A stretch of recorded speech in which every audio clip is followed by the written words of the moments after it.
is commit to what your goals are, commit to what your visions are, and then find the right partners. Find your right co-founder, find your right resources, because it's very hard to build something alone compared to with a team. I think the chances of success and the timeline gets much shorter when you have a co-founder and a team that complements the skills that you have. So that's the number one advice I would give to somebody.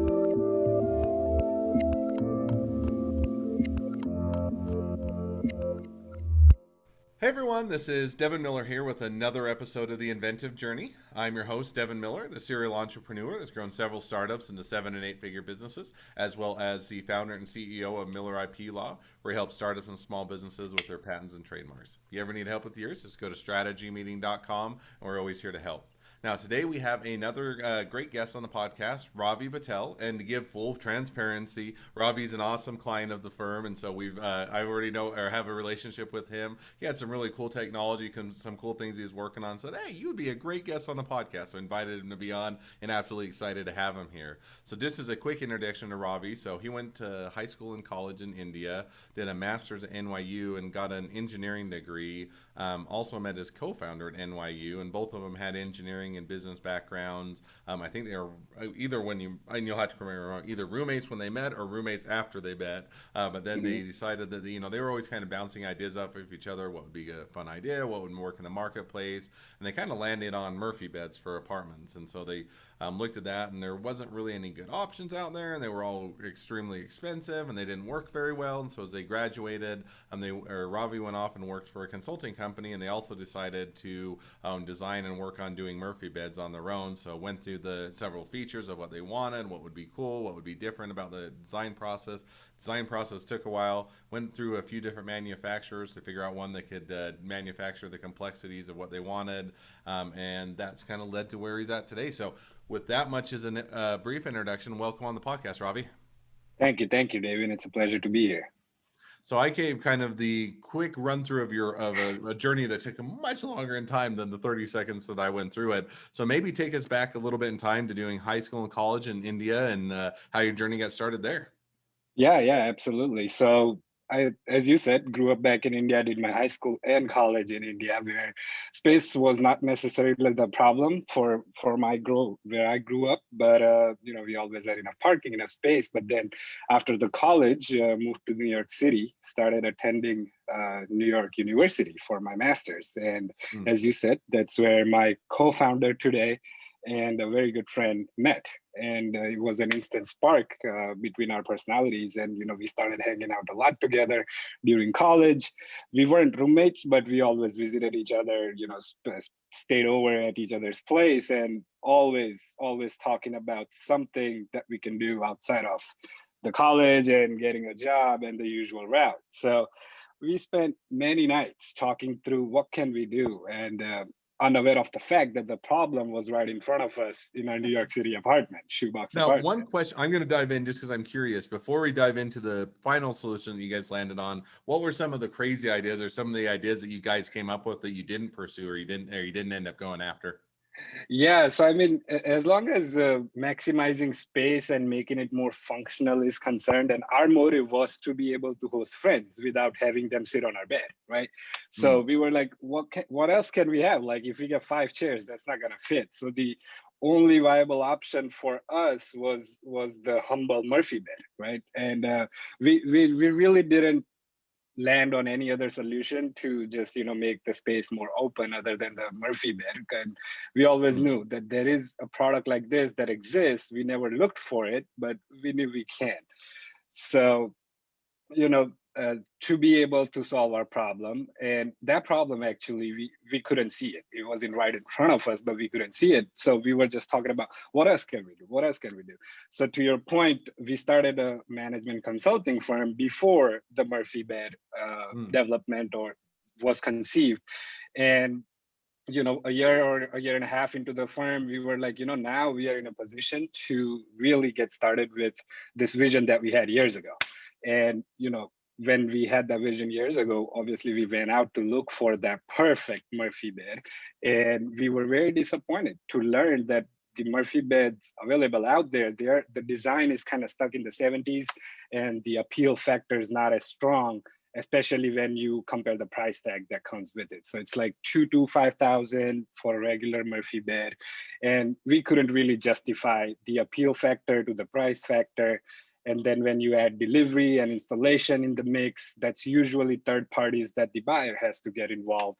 And just the buying cycle and buying experience was not appealing, right? So Mm. we had to kill our dreams of owning a Murphy bed back then. But then, as I said, a few years later, we were in a position to start developing one of ourselves. And, the way that journey started was we wanted Now, to one design. question, just curious, because you touched on it. You said, we weren't in the position to do it back then, and definitely understand. But there are a myriad of reasons. It can be, hey, the timing's not right. We're busy getting married, Yeah. having children, graduating from school, starting our consulting. Or was it more of, hey, we don't have the funds. This is going to be an expensive endeavor? Kind of what was it that made the timing not right then that you guys held off for a period of time before deciding to pull the trigger?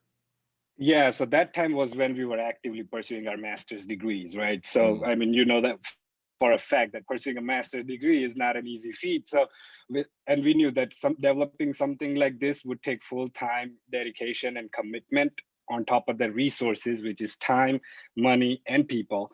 And, we didn't think we was fresh off the India and just a couple years into the United States. So we were still learning, and even the language, I would say back then, right? We were still learning and trying to meet the right people, making the right connections. So back then, we were just too early, I think, and we still Mm. wanted to graduate, make our parents happy that hey, we graduated, we got a job, now we can do something else.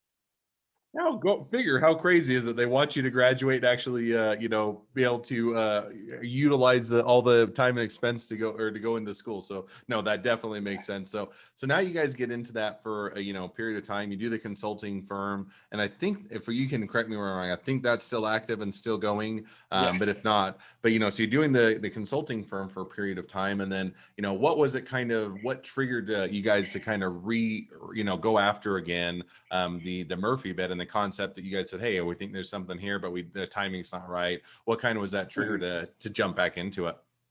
Yeah, so a year or year and a half into the consulting firm, I mean, consulting is a services business and we wanted to help other businesses. So we started the firm, but then outside of services, we wanted to think of a product in the mix just for our long-term planning as me and my partner and our careers and companies together. So we could have come up with a $10, $50 product, but we didn't really have any ideas. The idea we had is this big old elephant that takes 2 years to develop and a much bigger lift than a $10 product. So the idea was always there, and we wanted to expand our expertise portfolios outside of the service and then help individual people, because a product like this, you've seen it can change lives, and we Hmm. wanted to change lives of people.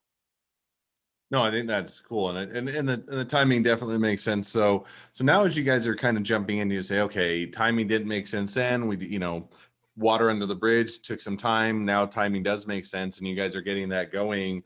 As you're getting it going, how was it to dive into what was I mean, I don't think, maybe I'm wrong, you can tell me where I am, but you guys didn't have necessarily a ton of experience in Murphy beds as far as manufacturing and Yeah. males and or manufacturing and prototyping and marketing and sales and doing all of the concepts, and in some of the areas you had more experience than others, but kind of how was it as you guys dived in and got that going? Yeah, so you're right. We had zero experience in the furniture industry, especially when it comes to design and development. And then sales and marketing, we had some experience, and obviously those are the things you can learn. But to your point, design development was completely uncharted water for us. And the process we started was just a piece of paper where I put down list of requirements in black and white that I would like in the Murphy bed. So no visual per se, again, no design experience, but just a set of requirements off of looking at different Murphy beds available in the market that, hey, this is missing this feature. So reading light, ambient light, switch panel, storage, desk. These are like key features we need to have.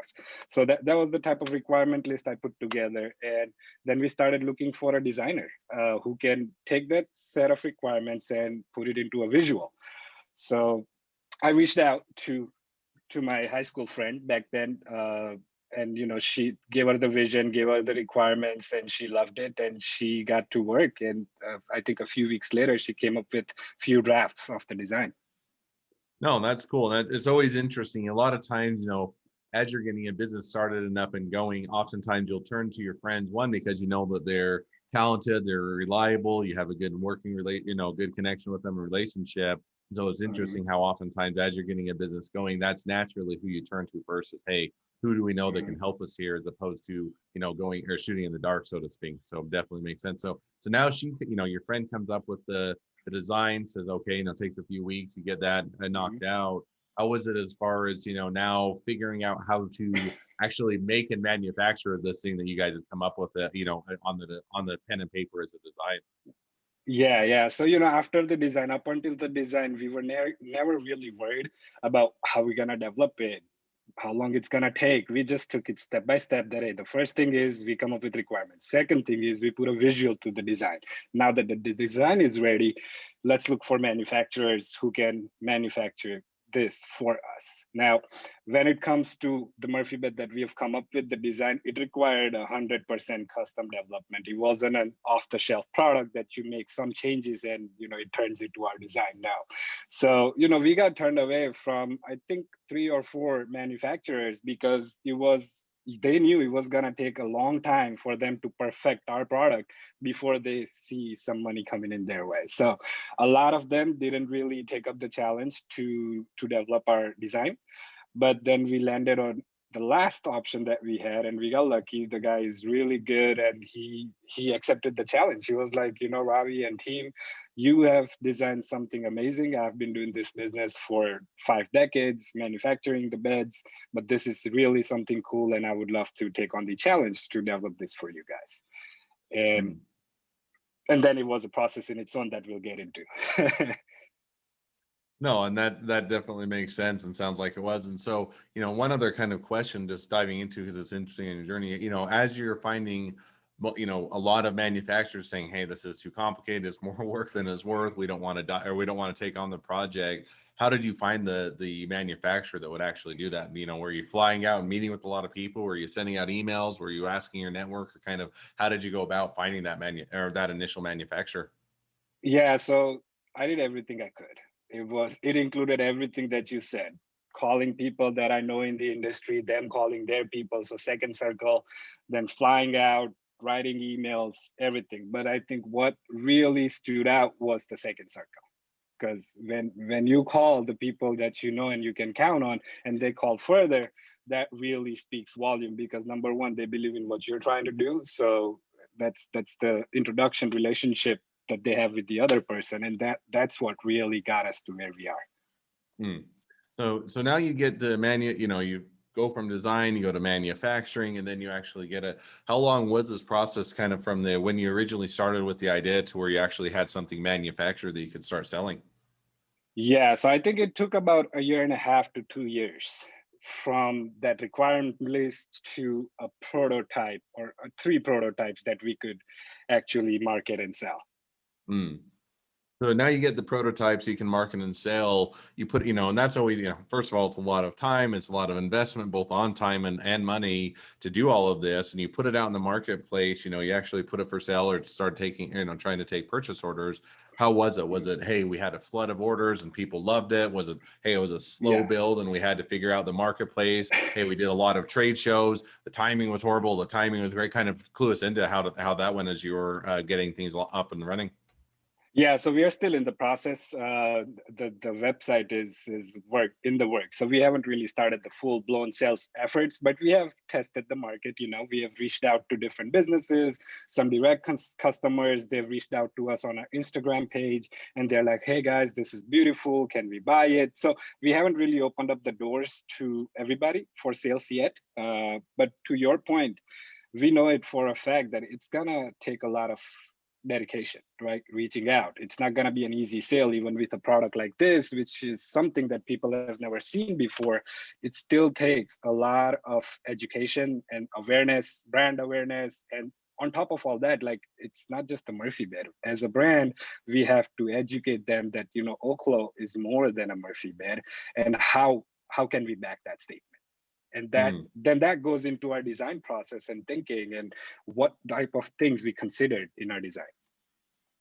No, and I think that, sounds like it's one of those, it is one of those where you have to do that iteration, that kind of go along that path and figure that out. So that brings us a bit up into where you're at today. But now as you're looking, saying, okay, we've got some of our prototypes, we're working through things, or, getting the website up and running. We've had some initial positive feedback. Where do you see kind of the next 6 to 12 months going for you guys?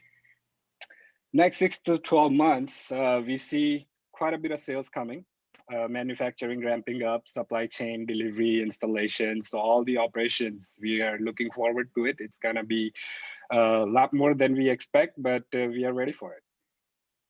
Well, that's cool. So, and one of the things I think you mentioned is you also, and we've chatted about and back and forth, but in and out of the podcast, is you're looking at different manufacturers, different avenues, which country to manufacture in, which, what is the right price point, and kind of all of those as you're continuing to go out in the marketplace. So, how do you kind of go about now as you're looking at to ramp things up, to further sell things, to get it out in the marketplace? How have you kind of tackled all of those of, hey, should I go to China, should I go to India, should I go to South America, should I go to the US for manufacturing, and how do I, Yeah. sales, and do we take pre-orders, or do we wait till we have products ready to ship, and what type of inventory? Kind of how have you guys tackled, or how are you guys planning on tackling those? Yeah, so I mean, in the past, we knew that a product like this cannot be manufactured in the US because it takes more than one professional to come into and then figure out the engineering of it. It's not just a wood and metal furniture, it's an engineering behind it because it's a moving product. So the precision that you need is a millimeter to millimeter. You can't be off for a single millimeter or your product doesn't work. So we always knew that manufacturing in the US is going to take a longer time and a lot more money than compared to if we got it done in Asia. So, we got started in India.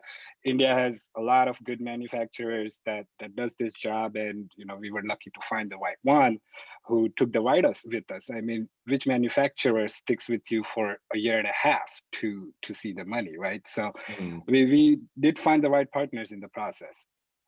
Well, that's really cool, and that's awesome and exciting. And I'm excited as you guys continue to further push out in the marketplace, or look to make those sales, look to make that big splash. Definitely a fun journey that I'd love to see how it continues to play out for you guys. Well, as we start to wrap up the podcast, I always have two questions ask at the end of each episode, so we'll jump to those now. So the first question I always ask is, along your journey, what was the worst business decision you ever made, and what did you learn from it? That's a good question. I think the worst business decision was to choose the wrong partner. I mean, they're not with us anymore. And when I say partner, it wasn't a co-founder per se. In my case, it was just there was a manufacturer, a very good friend of mine. He thought he could develop the product for us. I trusted him, and just a couple months later, the true colors started to come out. So I think that was a bad decision on my part, that I got carried away in a relationship that think I could help me, but I should have looked at the business and my goals and vision from a broader perspective before picking the right partner. Hmm. No, I think that is one, and it's hard because especially if unless once you've been doing it for a while, you find out which are the right partners and the right people. But that also comes Yeah. with you've been doing it for a while, and you figure that out, and it makes sense. And so as you're getting into it, it's not that easy or that straightforward to say, oh yeah, here's the right partner, here's a person, do it. And so I think that Hmm. definitely makes sense how you can have that stumbling block or make that mistake, but it's also a good one to learn from, because you also, as you do that, you learn who is a Hmm. right partner or which ones do make sense. So definitely Yeah. it works and makes sense on my end. So, Yeah. well, with that, now we'll jump to the second question, which is, if you're talking to somebody that's just getting into a startup or a small business, what would be the Hmm. one piece of advice you'd give them? Hmm. I think I can think of one, but the first one I will start with is commit. Like, commit to what your goals are, commit to what your visions are, and then find the right partners. Find your right co-founder, find your right resources, because it's very hard to build something alone compared to with a team. I think the chances of success and the timeline gets much shorter when you have a co-founder and a team that complements the skills that you have. So that's the number one advice I would give to somebody. All right, and I definitely agree. I think one of the things that building the team that one you can trust, you can that is going to do a good job, that that you can that are going in the same direction or have the same vision. All of those are definitely an important one. It can have a big impact on your business, and so building that Hmm. right team and getting that core foundation of people is a big deal for any business, but especially a startup or a small business. So. Well, as we now start to wrap up, if people want to find out more about your product, they're looking, I need to have a Murphy bed. I'd love to buy yours. If they want to be a customer or client, they want to be an investor, they say, this is a great opportunity. They want to be a employee. They say, hey, I'd love to work for this company. They want to be your next best friend, any or all of the above. What's the best way to reach out to you and find out more? Yeah, the best way to reach out to is just text my personal line. You have it. You can put it in the list, but it's 201-736-1784, or you can find our brand Oklo Designs on Instagram, and there you have you can DM us. It comes straight to me and my team. I always keep an eye on it. So there are a few ways to get in touch with me, and I would love to hear from anyone who's interested to be in touch with me. Awesome. Well, I definitely encourage people to reach out, connect up to you, find out more, because it's, I think it's a cool and innovative product, and certainly one that will be useful for a lot of individuals. Well, thank you again for coming on the podcast. It's been fun. It's been a pleasure. Now, for all of you listeners, if you have your own journey to tell and you'd like to be a guest on a podcast to share it, we'd love to have you. Just go to strategymeeting.com and apply to be on the show. Or sorry, not strategy meeting. That was a little bit later. Go to inventiveguest.com and apply to be on the show. I'll talk about strategy meeting in just a second. Now, for two more things as a listener. One, as a listener, make sure to click subscribe in your podcast player so you know when all of our awesome episodes come out. And two, leave us a review so other people can find about all of our awesome episodes. Last but not least, if you need any help with your patents, trademarks, or anything else with business, just go to strategymeeting.com, grab some time with us to chat. Well, Ravi, thank you again for coming on the podcast. It's been a pleasure, and wish the next leg of your journey even better than the last. Thank you, David, for the opportunity. It was a pleasure. Absolutely.